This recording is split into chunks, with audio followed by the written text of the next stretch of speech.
Alright, so it's finally time for me to review Space Jam: A New Legacy. I grew up with the original, got my shirt on right here. The original Space Jam. A big fan of the original. I had the soundtrack, I had a bunch of toys and stuff growing up. Big fan. So, for years, they talked about a sequel. And that LeBron James was going to replace Michael Jordan. Okay, not a big LeBron fan, but that's fine. But I never thought it was going to get made. Originally, they were going to do Spy Jam with Jackie Chan. And then that changed. It became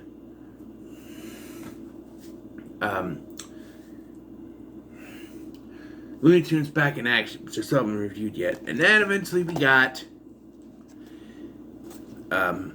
this. Space Jam: A New Legacy. And then the trailer came out, and what threw me off was they showed LeBron as a cartoon, and I was just scratching my head because I went, the one thing that was really cool about the original was that Michael Jordan was human interacting with cartoons. That's what was cool. And I judged it off of that trailer, and I didn't want anything to do with it. And when it came out on Blu-ray, like, I didn't watch it on HBO Max or anything.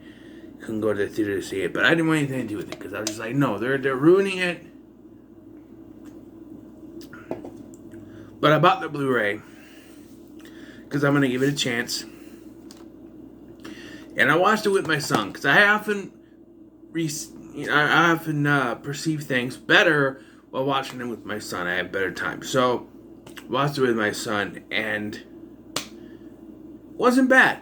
Let's talk about this. So the story here is that LeBron James is brought into Warner Brothers. There's this AI called Algorithm. I think it's an Algorithm. Played by Don Cheadle. And there's this pitch called Warner 3000 where they're gonna animate LeBron James and put him into everything. LeBron doesn't think that's cool, so Algorithm kidnaps LeBron's son and forces him into a basketball game. If you think that doesn't make sense, you're right. Like, oh, we're gonna play a game of basketball. And I'm like, what? But I think his plan, because what it is, the basketball game ends up being LeBron's son's game that he was making. There's a whole story about how LeBron, they do this thing, they go back to the 90s, like it's like 1998, and LeBron's friend, Malik, who shows up later as an adult, gives him a regular Game Boy, and because he got the new color one, and I'm like, 1998, I think the Game Boy Advance was out in 1998, maybe not, 98, I know the color one had been out for years by 1998, so he's just getting rid of it now. Maybe his parents never have money, I don't know, but LeBron's playing it, and he has his coach yelling at him, hey, you gotta pay attention, you can't do that. And so then we have a parallel to that where he's yelling at his kid because the kid is making a new video game on what looks like a PSP. Don't know what it's supposed to be because the PSP ain't a thing anymore, so I don't know, it's some kind of handheld gaming device. But and so he's doing the same thing. You gotta play basketball, you can't do that. And so then the kid gets captured. So he goes through and he has a plan to he gets sent to the Warner Archive and he meets up with Bugs Bunny. And he has to put together a basketball team to battle the Goon Squad, as they'll be known. So this is what I thought was going to happen. I thought they were going to go from world to world, which they did. And we're going to see a bunch of archive footage. We do, but not what I thought it was. Because originally I heard the premise was LeBron and Bugs, they go to different worlds searching for people to join the team. And it rumored that Joaquin Phoenix's Joker and The Mask and Pennywise were going to be involved. And I'm like, oh, okay, it's probably going to be stock footage. That'd be cool. I wish they were stock footage because what we get is worse than stock footage. We do get some stock footage. We get a bunch of they had Harry Potter music and stuff, but they're going through different movies. I don't know if I can remember which one. I know, let's see, a bunch of movies and TV shows. The only one I can think of is Austin Powers right now, which technically isn't Warner Brothers. It's New Line, but they kind of connect. They own each other now. But yeah, they do the thing, and I saw it coming with it. Like, they do the clone. Was like he's exactly this, it's mini me, but it's like exactly the same, but 10th year size, and then it's Elmer Fudd comes out, and like it's Elmer Fudd. And there's a bunch of other. There's Casablanca, and I can't remember. We watched this last night, and I just get them trick or treating and stuff, so it's kind of hard to remember what movies. But yeah, and it's cool to see that, you know, because he did Play It Sam from Casablanca, and I think it's like Yosemite Sam, so that's kind of funny, but. They get it. Everyone there. You know, you have Bugs, Daffy, Taz, who was brought to them by Rick and Morty, by the way, which I thought was cool. Sylvester, Tweety, Lola eventually, Granny, Speedy Gonzales, who was voiced by Fluffy. And that big hairy monster thing, who I think was supposed to replace Yosemite Sam. Not Yosemite Sam. Yosemite Sam and Elmer Fudd there too. But the big hairy monster thing, I forget his name. Big red hairy monster thing. I think he was the replacement for Pepe Le Pew because apparently he's offensive. Anyone who thinks that Pepe Le Pew is offensive or came up with that idea, go jump in the fucking river, okay? It's a cartoon, okay? Jeez.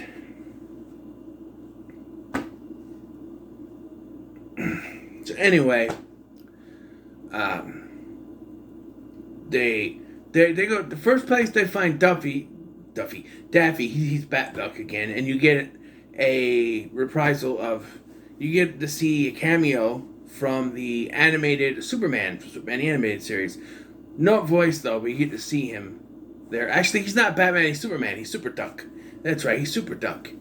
And he like blows stuff up and then gets kicked out. But we find Lola on the Amazon world, and with Wonder Woman, who is not voiced by Gal Gadot for some reason, but is instead voiced by Rosario Dawson. That's stupid. I was like, that doesn't sound like Gal Gadot though, and I looked it up and it's Rosario Dawson. Why couldn't you get Gal Gadot? Especially since you have the music or whatever. I can't do it. From Wonder Woman playing during this thing. It's basically the obstacle course from the beginning of Wonder Woman 84. So why couldn't you have her just have a little voice role? Why was she too much money? I mean, come on, Warner Brothers. Have some continuity here. But, yes. So that's where Lola is, and they get her to play. And they have an interesting way of doing get the talent from NBA players. I couldn't tell you who the NBA players are, because I'm not... One of them's name is Clay, so I don't know. But I couldn't tell you who they are. I don't know any of the new ones. I don't follow basketball anymore. I know who LeBron James is because it's LeBron James. But he takes their he copies their movement and puts it in the game via AI and turns it into their goon squad. So that's pretty cool. They're not like kidnapping NBA talents. They're just, so that's pretty cool. I did think it was weird that he had Dom, that's LeBron's son's name, play on the opposite team. Because when they show that, I'm like, well, he's going to end up jumping to the Toon Squad anyway. Like, there's no way he's going to end up playing against his dad for the whole team. It's his dad. I mean, And yeah, that's exactly what happens. Towards the end of the film, he switches and becomes part of the Toon Squad. Let's talk about the jersey, because this is another thing that had me going. They changed the jerseys for the Toon Squad, and I went, but they have it in the movie as if it's some kind of an upgrade, which is cool. And then when the game starts, so yeah, there is that part where LeBron is a cartoon, and I don't care for that part. But he becomes human again during the game, and then all the other tunes become 3D animated CG, and I'm just like, don't care for that, but it's alright, it's just for the game. And we get a bunch of cameos during this game. Everybody in the audience, we get, like, remember from the top of my head, we get, the animated ones are my favorite. You get the Animaniacs. You get Frankenstein Jr. You get, there's King Kong. There's the Iron Giant. You got, Yogi Bear. Bunch of Hanna-Barbera stuff. Two of the Thundercats are in there somewhere. Bunch of Hanna-Barbera ones. Space Ghost is floating around. I thought it was really cool. And then you get to the live action ones, and they're just stunt people in costumes. You got the 60s Batman and Robin stunt people. You get the Catwoman and Penguin from Batman Returns. You get technically one version of Joker. You get the Jack Nicholson Joker, and you get the fake, not really Joker, Arthur Fleck, Joaquin Phoenix version, who is not the Joker, never will be. Don't care how you say, movie sucks. But you get Arnold Schwarzenegger's, and this is what really threw me off. Really, not threw me off, but really had me saying, okay, they're not really the actors. They didn't even try to superimpose faces on them. In a time where we have deep fake, you couldn't superimpose faces on these people, but just do stunt performers. Arnold Schwarzenegger's Mr. Freeze appears, but it's just the stunt man. And it's the version, when he's in his ice cream freezer thing. And I'm Mr. White Christmas. Yes, yes. And he's got the cigar and the robe. And I'm sitting there going, wait a minute. No, Mr. Freeze wouldn't be able to survive out of his suit in this environment. What the hell are they thinking? You got some things from Game of Thrones. You got some things from Lord of the Rings. You got Casablanca in there.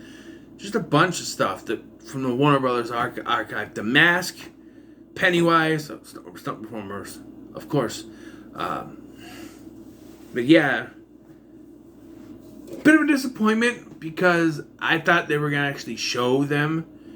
But, the basketball game is cool because it was a bit confusing at first because it's not just a regular game of basketball. It's Dom's game, Dom Ball, which gives you power-ups and jump. And LeBron's having problems at first because he doesn't know how to play. The finish, though, calls back to something that happened earlier in the film, though. So they bring in this big gold guy. This isn't part of the finish, but as a backup because the Toon Squad starts to get up again. The point system's also weird to go by, so I'm not going to go by that. But yeah, and has this time manipulation thing on him. You can manipulate time with it, which is pretty cool. He slows down everything. Like, because they sent out the Roadrunner to take him down to do the pass, and then he slows it down and stops it. And yeah, they use that later to make him look old. The Goon Squad's pretty cool. There's one that's a snake. There's one that's fire and water at the same time. Like I said, the gold one, pretty cool looking. Yeah. So yeah, Dom does eventually join up because he's had enough.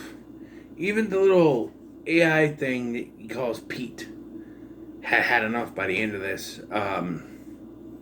And then Al G. Rhythm himself joins the basketball game And they're like, okay, so they do a pass, they score the game, they score the basket, and he's like, nope, and he takes it away because he now controls the game. So like, how do we do that? How do we get past him? Well, this goes back to the thing earlier where Dom was showing LeBron the game when he did LeBron's trick shot, left, right, whatever. It crashed, like it crashed the game and deleted his character. So it said, okay, we gotta do this, but if we do it, whoever does it is gonna get deleted. And immediately when they said this, I'm like, it's gonna be Bugs, because Bugs' whole arc in this film was because they had to go find the Looney Tunes, right? That's because when LeBron found him, he was by himself. All the Looney Tunes left and went to different places and left him by himself. He's the only one left. So his arc is, getting back to that, improving himself. So, yeah. So, just as LeBron's about to do it, Bugs takes the ball, does the trick, glitches out. Everyone else is glitching. They win the game. And, yeah. Bugs supposedly dies. They go back. And, yeah, I should mention LeBron's wife and other 2 kids are brought into the game, too. Poor Malik, he got left out again, out of the game. But yeah, and then it ends really weird. So first we get a thing where like, oh, he's gonna take him to basketball camp, but it's actually the E3 gamer camp, which is cool because you get to be who you are, who you want to be, free to be you. And he's telling that to the Looney Tunes earlier, and then he learns that for his son. So the whole thing with him was he's trying to teach them to play basketball and it's not working. So he says, be yourselves, and then they can be wacky and zany and do whatever, and they start winning. So, yeah, and takes him to the game camp, and then Bugs shows up in the real world, and I went, how? And then he's like, oh, all the other Looney Tunes are here too. I'm like, how? Let's talk about Looney Tunes before I end this. The voices. For the most part, pretty good. Fluffy, Gabriel Iglesias as Speedy Gonzalez, pretty good. Pretty good. For the most part, you had like top voice actors: Jeff Bergman, Eric Bauza. Zendaya was Lola. Which why couldn't you get Kat Susi to come back and do the voice? This is a sequel, which they did. This is a sequel. They talk about Michael Jordan. Let's talk about that. And the Nerdlucks make a cameo, and they're rooting for the bad guys, but they were made Looney Tunes at the end of the first film. So why are they rooting for the bad guys? Let's talk about Michael Jordan. Michael Jordan does not make a cameo in this film. They wanted to do a post-credit scene where he showed up, but he's not in this film. However, they did a joke that kind of pissed me off. But I figured it out before they did it, really. Because it's halftime of the game. They're trying to figure out what they have to do. And Sylvester comes in and says, guys, I found Michael Jordan. And it's like, what? And all of a sudden you see this silhouette in the smoke. And I could tell from the silhouette, I'm like, that's Michael B. Jordan. It's going to be Michael B. Jordan. It's going to be a joke. It's Michael B. Jordan. And it was. They're like, oh, that's Michael B. Jordan. He's like, oh, I was just watching the game, man. Hey, you guys do pretty good. I'm like, okay, I get it. It's a joke. Fine. But don't promise Michael Jordan and give us Michael B. Jordan. I get it. It's an obvious joke. It's the most obvious joke you could have done, and yet did it. And why is it not a bad joke? I don't hate it. It just kind of got me. It's not bad because when it comes to obvious jokes, Looney Tunes are the best at doing that. So it works with the Looney Tunes. But it got me mad because I wanted to see Michael Jordan. I'm not sure what a 65-year-old Michael Jordan could do in a basketball game, other than coach them. Like, all right, guys, you know what to do. Let's do this. But yeah, Jeff Bergman's Bugs Bunny at times was good, but there was other times that I went, not necessarily. Like when he went, what's up, Doc? Pretty good. There was other times Like he did, I think he does the "We need your help" again. Hey, not as good as Billy West in the original, but not bad. So let's talk about LeBron James. Going into this, I heard reviews, people saying, "Oh, LeBron James is the worst in this. He can't act." I think he did fine. About as good as Michael Jordan did in the original, which people also say he can't act, but he did fine. Even more so, I think he did a bit of a better job than Michael Jordan because he actually had to emote more than Michael Jordan did because they took his son. And in that case, when he has to emote because they took his son, he does good. You know, he's after his son. He wants his son back, and he conveys that. So, as an actor, he's not bad. And another thing he has up on Michael Jordan, no offense, is he's been in other movies before. I think he was in like Trainwreck, been in a couple other ones and cameos. So he's been in movies before. He's acted before. He's not bad. Excuse me. Overall, I thought this was a decent follow-up to the original. It's nowhere near as good. The soundtrack is a negative for me because it's got that rap vibe to it, which is not bad. There's a lot of rap in the original, but it just didn't work for me. Like the opening song of this, when you start the first one with "Everybody get up, it's time to slam now," and this one just has what sounds like a generic rap song to me because I don't know modern music. It doesn't work. But they do the same thing with Michael Jordan. Go through his career past, where he was in Cleveland, and then he left, and he went back to Cleveland, and then he went to the Lakers, and he's going, I think it was Cleveland, Heat, Cleveland, Lakers, right? Is that what it was? I don't follow LeBron's career, but I think that's what he was. And I think that's what they did, what it said. They went through all that stuff. Because they basically followed a formula. Show him as a kid. Okay, they're doing this. Show him as an adult, his career, where he's going. And then, but unlike Michael Jordan, LeBron's not retired. So, and that's something they push forward in this too, where he's like, "Oh, I got games to do. I can't do your acting thing. I can't commit to this. But yeah. When it comes to Space Jam: New Legacy, I have to say it's pretty good. So what are your thoughts on Space Jam: New Legacy? Then in the comments below, make sure to like, share, and subscribe. Thank you for watching. I've been Scotty, and I'll see you in the next one.